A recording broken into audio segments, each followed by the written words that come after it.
Programme بالکل شروع ہونے والا ہے۔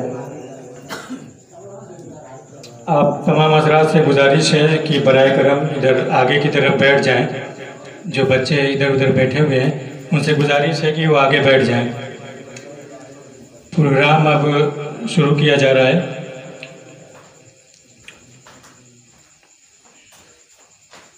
الحمدللہ رب العالمین والصلاة والسلام علی سید الانبیاء والمرسلین سیدنا و نبینا و مولانا محمد وعلی آلہ و صحابہ و اہل بیتہ اجمعین، اما بعد۔ زندگی دی ہے تو جینے کا ہنر بھی دینا، زندگی دی ہے تو جینے کا ہنر بھی دینا، پاؤں بخشے ہیں تو توفیق سفر بھی دینا، پاؤں بخشے ہیں تو توفیق سفر بھی دینا۔ گفتگو تو نے سکھائی ہے کہ میں گنگا تھا، گفتگو تو نے سکھائی ہے کہ میں گنگا تھا، اب میں بولوں گا تو باتوں میں اثر بھی دینا۔ محترم سامعین کرام اور شہ نشین پر تشریف فرما شورائے کرام، علم و فن کے ماہرین، ادیب حضرات اور دیگر مہمان کرام، چونکہ مجھے اچانک ذمہ داری دے دی گئی ہے نظامت کی، میں اب سے 2 منٹ پہلے تک بھی بالکل تیار نہیں تھا۔ خیر، چونکہ ہمارے فہرست میں شورائے کرام کی لسٹ بھی ایک طویل ہے اور وقت بھی کم ہے اور دیر سے پروگرام بھی شروع ہو رہا ہے، اس لیے میں بلا کسی تعمیر کے اس پروگرام کی کارروائی کو آگے بڑھا رہا ہوں۔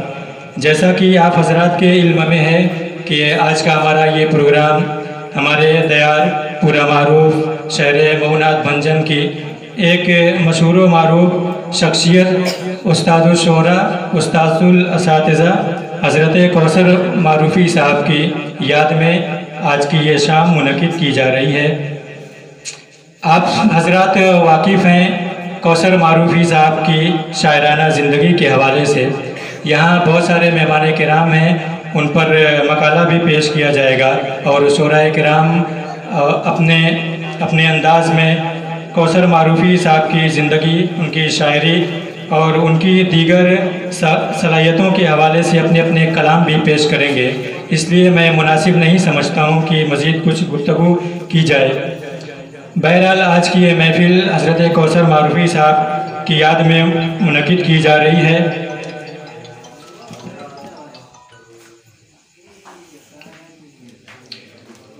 حضرت کوثر معروفی صاحب ابھی کچھ ماہ قبل یعنی 14 اپریل کو اس دار فانی سے کوچ کر گئے۔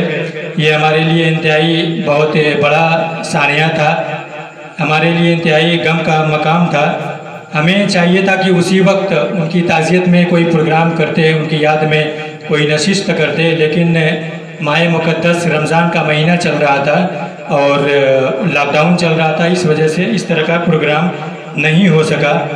تو بہرحال آئیے آج کی یہ محفل حضرت کوثر معروفی صاحب کے ذکر میں، ان کی یاد میں منعقد کی جا رہی ہے۔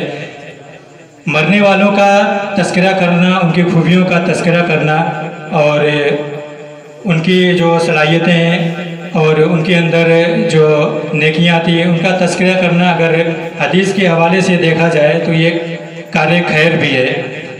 تو اس مناسبت سے ہماری آج کی یہ محفل ایک بابرکت محفل ہوگی اور انشاءاللہ تعالی ہماری آج کی یہ محفل ثواب کا ذریعہ بھی بنے گی۔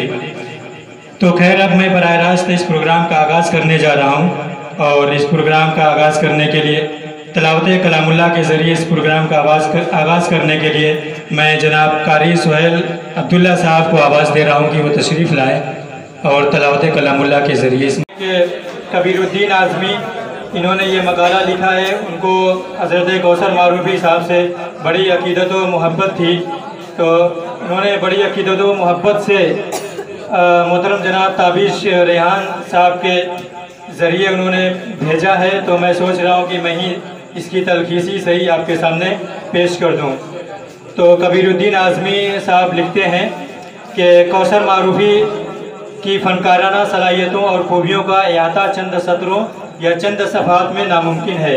यूपी के नामवर शायरों में उनका शुमार होता था। हज़ारों ने उनसे इस्तिफ़ादा किया है। जब वो कभी नामवर शोरा के बीच जाते थे और अशार सुनने सुनाने का सिलसिला शुरू होता, सब उनसे मुतस्सिर होते। और बहुत से शायरों ने ये भी कहा कि हम कौसर के सामने तिफले मकतब की हैसियत रखते हैं, हमें अभी बहुत कुछ सीखना है। कौसर साहब उस बहरे बैकरा के शनावर थे जिनमें अभी बहुत से लोग गोता लगाने से डरते हैं। शेरो सुखन की दुनिया में उनकी रहलत से जो खला हुआ है उसका पुर होना इंतहाई मुश्किल है। वो एक बाहिम्मत और हौसला मंद इंसान थे। कौसर की तख्लीकात में तलमियात के अशार बकसरत मिलते हैं।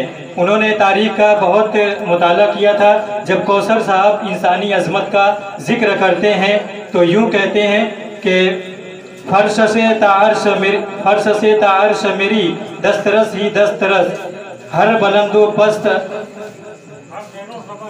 हाँ हर ज़ेरो ज़बर मेरे लिए। खैर इसका रस्मुल ख़त अजीब है इसलिए। और जब इंसान का अंजाम और उसकी बेबसी पर गौर किया तो यूँ लिखते हैं कि मैं कुछ भी लेके नहीं जा रहा हूँ दुनिया से, मैं कुछ भी लेके नहीं जा रहा हूँ दुनिया से, दिखा दो सबको कफन से मेरे निकाल के हाथ। हमारे मुल्क में सनत से बहुत सारे लोग जुड़े हुए हैं। इन्होंने बहुत कुछ लिखा है इसलिए इसको छोड़कर मैं आगे बढ़ रहा हूँ।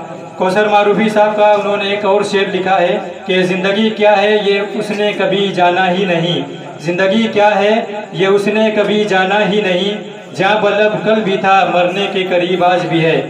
बहुत से शोरा ने शेर कहे, कौसर साहब ने किस अंदाज में इस वाक़या को कलमबंद किया है, इससे इस बात का अंदाज़ा लगाया जा सकता है। कौसर साहब नामुसाइद हालात में अपने तजर्बात को यूँ अशार की सूरत में पेश करते हैं कि ढूंढने अब न कोई और सहारे जाओ, ढूंढने अब न कोई और सहारे जाओ, ज़िंदगी जैसे गुज़रती है गुजारे जाओ। अपने हम नशीनों से यूँ मुखातिब होते हैं तो वो कहते हैं, कौसर मारूफी साहब, कबीरुद्दीन साहब उनके शेर का हवाला दे रहे हैं कि तुमको तूफ़ान में पढ़ने की ज़रूरत क्या है, तुमको तूफ़ान में पढ़ने की ज़रूरत क्या है, ये मेरा काम है तुम जाओ किनारे जाओ।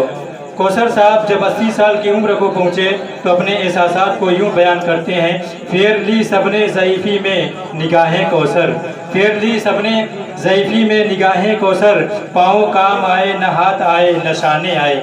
इधर चंद महीने पहले जब वो बहुत बीमार थे, कबीरुद्दीन साहब ये लिख रहे हैं कि इधर चंद महीने पहले जब वो बहुत बीमार थे उन्होंने ये शेर सुनाया, अयादतन तो बहुत लोग आते रहते हैं, अयादतन तो बहुत लोग आते रहते हैं, गुज़र रही है जो मुझ पे किसी को क्या मालूम।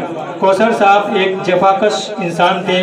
वो हलाल रिस्क और पसीने की कमाई को अहमियत देते थे। मेहनत की बदौलत जो करते थे वो हासिल करते थे।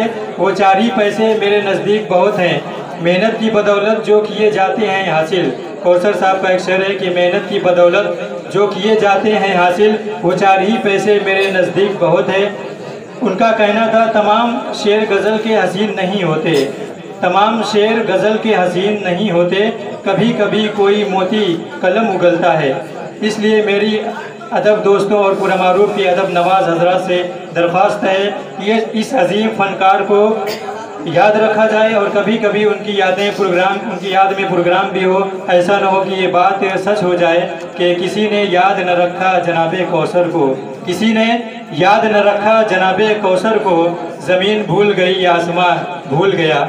आखिर में उनके ही एक शेर से वो कबीरुद्दीन साहब अपनी बात ख़त्म कर रहे हैं, मौत दे या अता हयात करे, मौत दे या अता हयात करे, जो भी चाहे खुदा की ज़ात करे, अर्श पर वो बुलाए चाहे जिसे, तूर पर चाहे जिससे बात करे। खैर अब मैं चूँकि वक्त ज़्यादा हो गया है